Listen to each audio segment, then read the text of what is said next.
Hi, hello. Hi, everyone. Welcome. Welcome to another meeting for the Salt Circle. My name is Daniela, and let's get, right into it. So, the Salt Circle is a pagan-based online support group where we talk about and help one another navigate through some of life's more taboo uh, challenges. On Mondays, we discuss codependency or what it's like to struggle with loving someone who has an addiction or is an alcoholic, a gambler, hoarder, narcissist, whatever the fuck the flavor of the dysfunction is. All the challenges that come with that. And then also on Wednesdays, which is today's a Wednesday. On Wednesdays, I like to discuss death, dying, and bereavement. And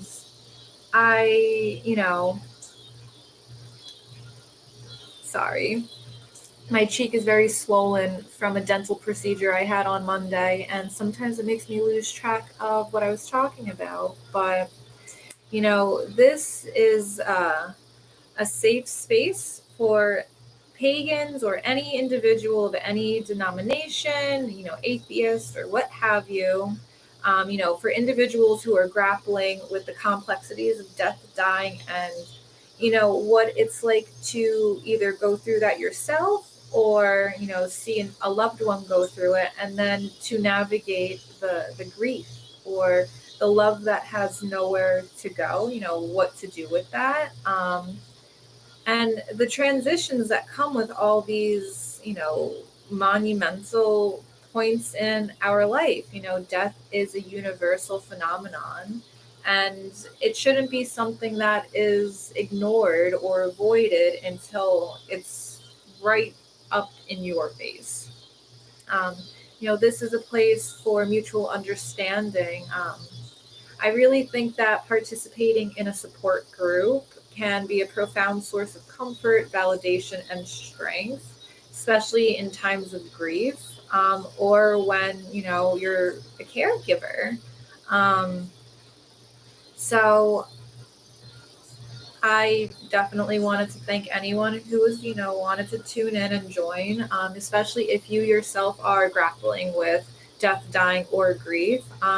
Even if you're not, it's something that we shouldn't not talk about until it's happening, especially being in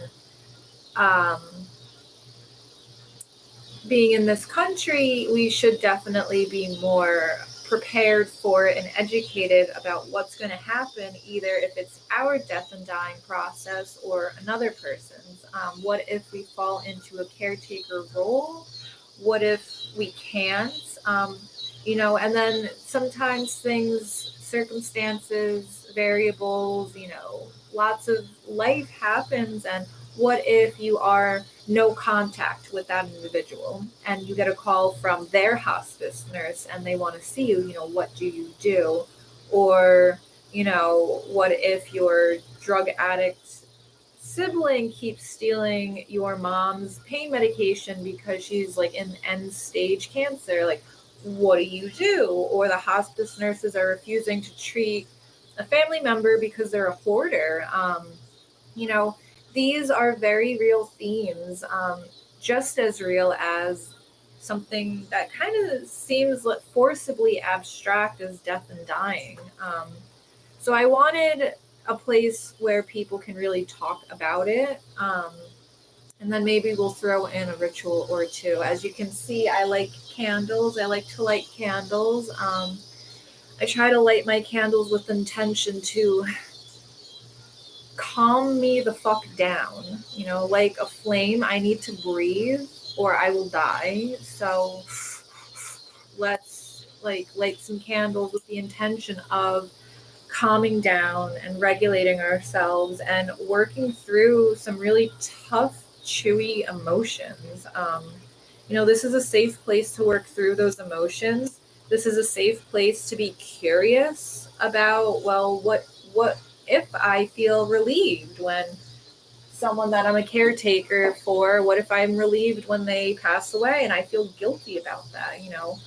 It's safe to say things like that because that's a very real aspect, of caretaking, but also of just the human experience to feel guilt, to want to share a burden and then not being able to, and feeling shame and then wanting escape from that feeling of shame.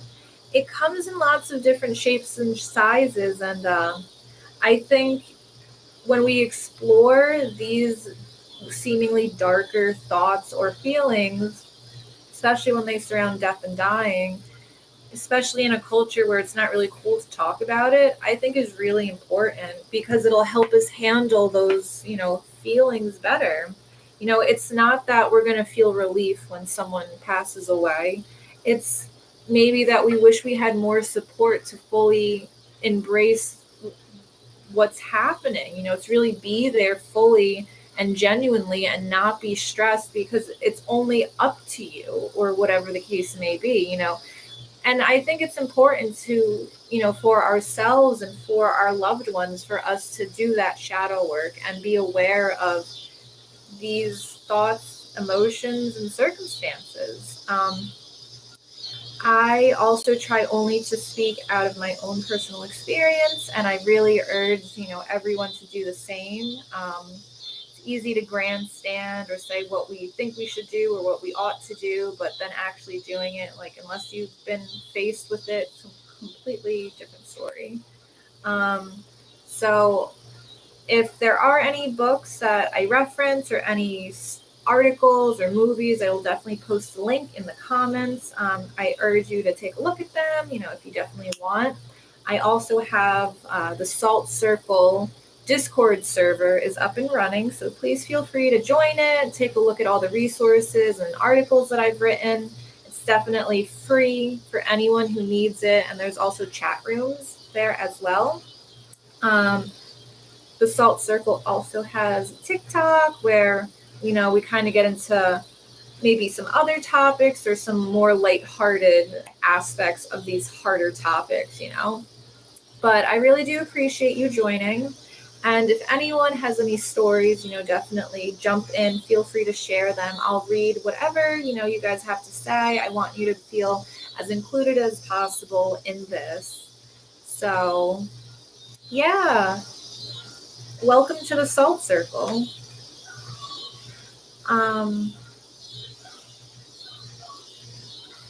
So yeah, it's Wednesday, and Wednesday I speak about death, dying, and grief. And what I've learned about grief, especially in my, dysfunctional family, is that grief will come out of nowhere, and it will come years later, years after the fact as well. There's no time stop or expiration date to grief. Grief also isn't limited to, just people who have died or, just people that,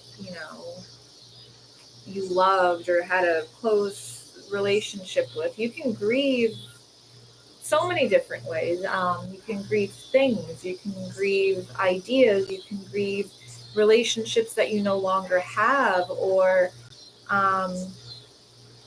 there's lots of different types of grief, and grief is, it ebbs and flows. It comes in waves. Some days you're fine, other days you're crippled, and it's all okay. It's all valid to feel grief in that way.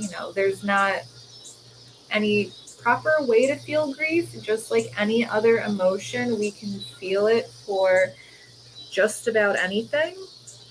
But the grief for a parent, the grief for, a spouse, a child, even a pet, our emotions can fuck us up physically. And it's hard to navigate sometimes. At least I know with myself. I wish there were more, I don't even know how to put it, when I was going through, taking care of my grandmother, she passed away 4 years ago. No, 3 years ago. I'm not really 100% sure. But she wanted to die in her living room, my childhood home, basically, because she was, like a mother to me, kind of. Just sad to think about, There's grief I feel for my grandmother. There's grief that I feel because she died in a way that I think was without dignity. And I think that everyone deserves to die with dignity. That's a topic I definitely want to get into more at a later point. But, she died in a way that I didn't, when, nobody imagines how their loved one is going to die, but I never would have expected it to go down the way that it did. But full stop, that's a sentence. I feel grief for the way it went down. I feel grief for her because it's the way it went down. It was her last fucking memory she had. Oh my god, poor grandma. It's fucked up, dude. It was fucked up. I can't even. I'll get into greater detail about it at another time, but that shit fucked me up, and I still feel fucked up about it. I'm just beginning to get over my whatever kind of psychosomatic issue I had with food, like, because there was this immense guilt that I've been carrying around for what fucking reason? I don't know, whatever. But there's also, the grief of, while working through the grief of her actual fucking death, her physical life functioning stopping, and then the legal work, the bureaucracy of getting her buried, which I don't even know where she's buried. I don't think she is buried. I don't even know. I have no idea. And that's something else I need to unpack and grieve. There was no ceremony. There was no great goodbye or coming together and closure of distant relatives who nothing. That's just gone in so many ways. And the grief is also for so many different ways. I think there's also when I was navigating the grief I felt for her death and not actually having a place to grieve and then grieve with others, Get into that later. But when I think about it, because someone once said to me, like, she was basically a mother to you. And that's completely true. That is completely true. My grandma taught me manners. She taught me how to play the piano. She hung out with me as, like, literally almost every waking moment she had, because, she was convinced someone was going to, like, steal me and rape me. And, like, cause I'm sure she had so much trauma, like, as a first wave immigrant in, like, the fucking, like, 20s. Like, I'm sure she's seen a lot of shit. But, like, she really was like a mother to me. She taught me how to make fucking, ricotta cheese from scratch. All this stuff. She really was. And she tried as hard as she could. That is a fact. But that is a completely factual own little bubble that exists. But what also exists is that she wasn't my mother. She wasn't, she did as much as she could, but she was still the lobotomized, and I literally mean, like, had medical procedures in the 40 because her husband wanted her to have sex with him more. I'm not even kidding you, because he told me this when she was dying in the living room, and it was so much to unpack, and I was like, Grandpa, please. But there's so much complexities to a person's life, why they're the way they are, and then when they die and what happens. People come out of nowhere to tell you fucking horrifying family secrets, and they expect you to take it like a priest. And it's like, I gotta go change her hospice bed, but, like, thank you for giving me something to think about other than the smell of decomposition and shit. Like, bravo, Grandpa.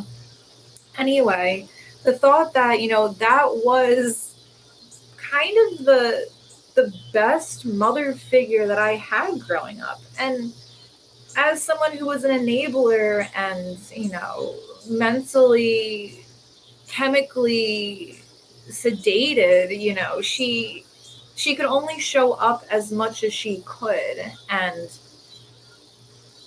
that what she was the most motherly that I had. And that thought makes me mourn and feel bereaved for myself, for the fact that, like, my only mother figure is gone, and she wasn't even that much of a mother figure. Like, goddamn.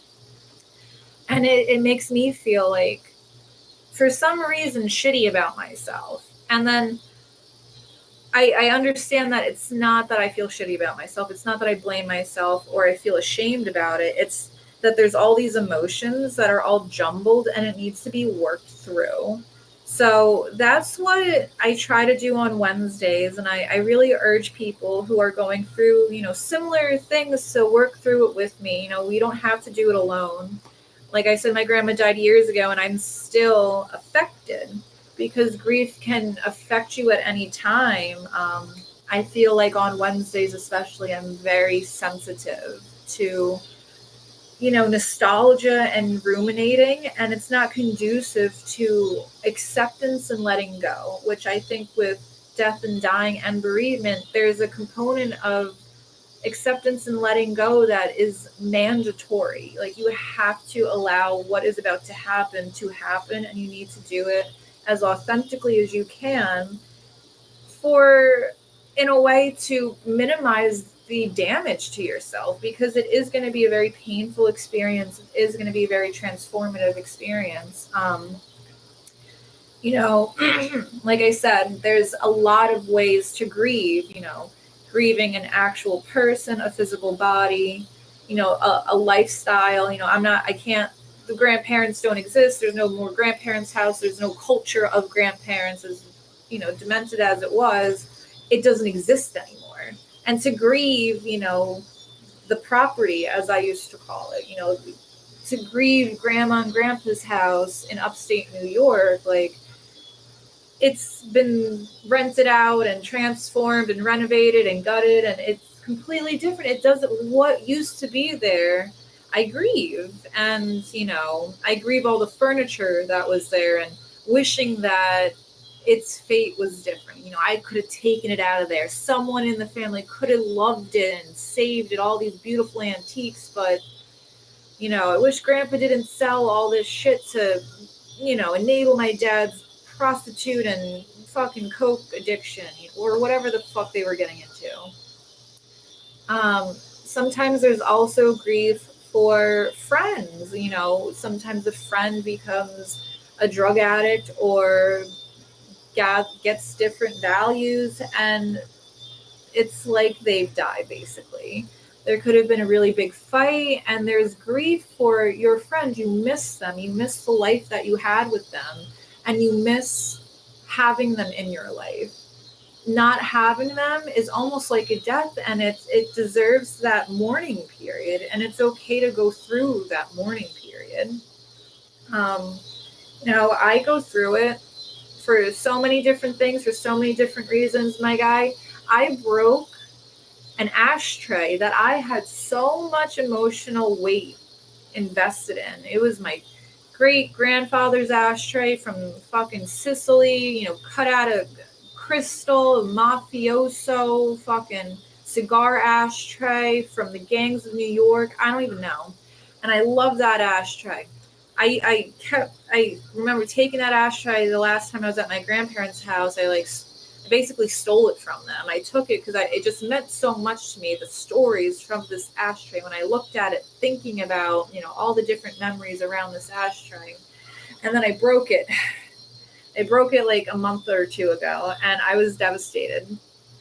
And I texted my cousin, and I was like, we don't even have a grave to go to, and I break his damn ashtray. And, really taking in such shame and blame, and, but that's just part of going through the grieving process. Like, it's okay that I felt that way. Like, that's a very valid way to feel. might be over the top emotional. A lot of people might not understand it or ever get emotionally attached to an ashtray, but a lot of people also aren't as dysfunctional as I am. That is okay. We can accept that and we can say that and love ourselves despite it and be nice to ourselves despite it, you know. Um, and I really hope that this channel helps you or anyone that, might benefit from it, you know, I don't know. My brain goes off into a million different directions, and especially when it comes to grief, it arrests me. It grips me and it forces me to think about what has happened. And I think a lot of that is because I need to process it. And there's almost shame in processing it for me. If you're going through that or someone else is, definitely, reach out because you don't have to feel ashamed. It's just a normal part of the bereavement process. Death and dying as well, it's something that we're going to go through, and I think to really grapple with that reality, and to grieve ourselves and the fact that we won't be here forever, that might be hard for people.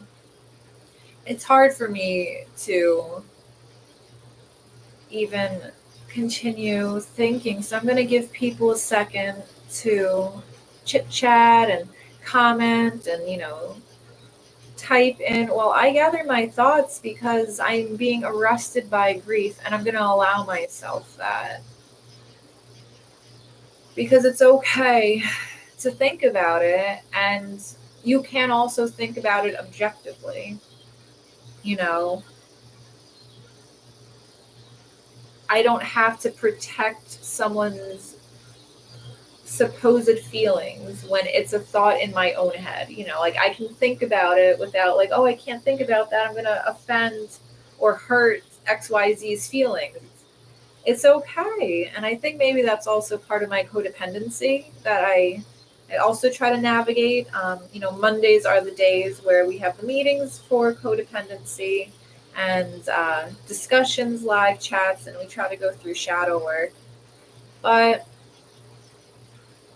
more candles, because we gotta remember to fucking breathe. We gotta just breathe sometimes. Ooh! There's a bug on me and I lit my thumb on fire. So maybe we start with, ooh. Alright. Maybe not. Huh. Well, I'm gonna light these damn candles. They're not lighting because it's so windy. Alright, whatever. Oh, we got one. We got one little guy. Alright.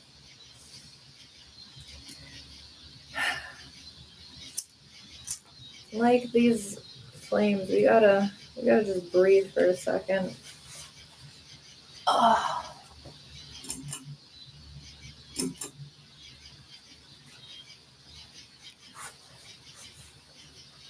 I think what it is too with me is that there's a lot of remorse and also grief that I didn't react back then how I would have reacted presently to caretaking for my grandmother or grandfather. And now, there's other themes going on in my life. So I think about, what about myself? What do I want when I want to be taken care of?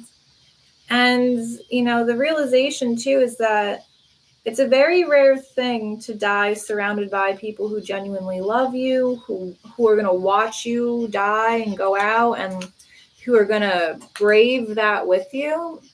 I tried to do that for my grandparents, and I fucking failed.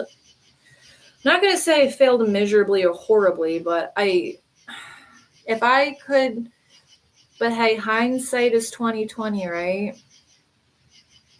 If I could, tell my dad off from stealing grandma's, morphines and stuff, or if I was more forceful in telling him to not smoke cigarettes around Grandpa's COPD fucking oxygen tank, because the hospice nurse was so afraid, she's like, we can't come in there, the house is gonna blow up. And I'm like, I fucking hope, man. I hope, right? Or when my dad tried to fight the priest who came from the church, because she was hella Catholic, but he was so drugged up, he like didn't recognize this priest and like his full-on priest garb, and like came out of the house like, who are you? And it's like, oh my god, this drug addict, like. Or when like my grandfather threatened to call the police on me because I asked my dad not to smoke cigarettes, and he's like, well, I gotta, oh gosh. Or when the police came and they didn't do anything because it was like in the middle of whatever. There's always going to be feelings of wanting to do more, or there's always going to be feelings of I should have done better, especially when it comes to something so final as death or dying. But I think it's important to navigate those daydreams, those fantasies, those what if scenarios, and really say like, hey, if I was a better person, or if I was a stronger person, or if I was a more equipped and prepared person, what would I have done? They would have passed away regardless. Maybe what really lies with what's important is, what did they want? But in my experience, and this might not be true for everyone, but in my experience, my grandparents didn't want. They were ready to check out. I think that they had such feelings of exhaustion and maybe guilt, and they. But it's hard to tell sometimes too, because how can we know? That's why these should be conversations that we have before the moment of them actually fucking dying. Maybe we should prepare a little bit better. And at least for ourselves, I think that's especially true if you have, themes of addiction, abuse, or dysfunction in your family, to really think about, how to safeguard yourself and how to protect yourself. What boundaries do you need, and what do you need to think about, because navigating someone's death or dying process with someone who's also seriously dysfunctional brings about so many different challenges. So I would love to hear, your input. If anyone has any questions, any stories, any experiences, or, anything at all, please definitely share. I want this to be, a safe place of collective thought and harmony. Hopefully it'll get to that one day soon. But yeah, I think I'm going to sign off. Feel like I've definitely rambled. Like I said, death, dying, and bereavement are very complex, and there's just so much that goes into it, even years after the fact. And how we navigate it, how we discuss it with ourselves and learn about it and deal with it is, something that we should give ourselves space and grace for. Hopefully the salt circle can be a place where that really cultivates and accumulates, and maybe it will be, either way. If you enjoyed what I was rambling on about, or if you didn't, I'd love to hear your opinion. But like I said, I'd definitely love to hear your outlooks and perspectives on death, dying, and grief, especially if you're going through it. You don't have to go through it alone. But yeah, I'll try to get to any comments or messages that I receive. If not, it was so nice for you to come and hang out. I really appreciate you coming and hanging out and listening to me. I hope that you, if you take away anything from this, it's just a little bit more, just let it go. Just breathe. Like the flames, you need to breathe. Breathing is like the first step. And, you could always light a candle if you need help remembering that you need air. but not too much air as we saw with all that wind, because that'll knock you out. But it was so nice hanging out with everyone. I'll be back on Monday where we discuss themes of codependency and, shadow work, dealing with other people's dysfunctions or, generational trauma, childhood abuse, all that shit that we might carry into adulthood and want to work on. I know I definitely want to work on it. I'm tired of being an adult survivor of the bullshit. I really am. I just want to be a normal, unhappy adult. I don't want to be a traumatized child in an adult's body. So I'm trying to, genuinely put in some work. And that work is shadow work. And every Monday, like I said, 8 p.m., unless something horrible goes wrong with my stream, which it did today. And so that's why I got on a little late, and I do apologize for that. I hope I wasn't keeping anyone waiting. If I was, I owe you some free art. But like I said, every Mondays and Wednesdays, 8 p.m., I will be live on YouTube now because I can go live on YouTube, and that's exciting. So that's only because I've had 32 awesome subscribers so far, and I really want to thank you guys. And I hope that you guys will come and join me again, next time. And until then, I really wish you deep dives into your inner self. I want you to meet yourself and learn about yourself and love yourself. Oh, that's hot.